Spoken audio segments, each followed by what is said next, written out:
নজরুল ইসলাম।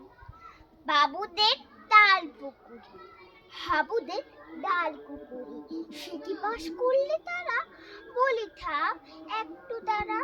পুকুরির ওই কাছে না লিচুর এক গাছ আছে না, হুতানা আসতে গিয়ে ইয়া বড় কাস্তে গাছে গোজে চড়েছি, ছোট এক ডাল ধরেছি, ও বাবা মরাত করে পড়েছি সরাগ জুড়ে।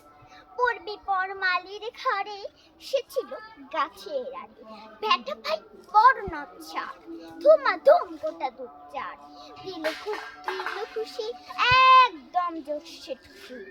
আমিও বাগিয়ে থাপড়, দেহাওয়া জাগিয়ে কাপড়, লাফিয়ে ডিঙ্গু দেয়াল, দেখি এক ফিট্টু শিয়াল। আরে থাক শিয়াল কোথা, ফেলোটা দাদুর কোথা, দেখি যে আটকে ওঠা, কুকুরও জ্বললে ছোটা। আমি কই কম খাবার, কুকুরে করবে সাবার, বাবা গো মা গো বলে পাঁচিলের পুকুর গুলে ঢুকে গিয়ে বুষ্টের ঘরে। যেন প্রাণ আসলো ধরে যাব ফের, কান মলি ভাই চুরিতে আর যদি যায়, তবে মোর না আমি মিছা, কুকুরের চামড়া খিচা। সে কি ভাই যায় রে ভোলা, মালির ওই পেটুনে গোলা, কি বলিস ফের হপ্তা, তবা না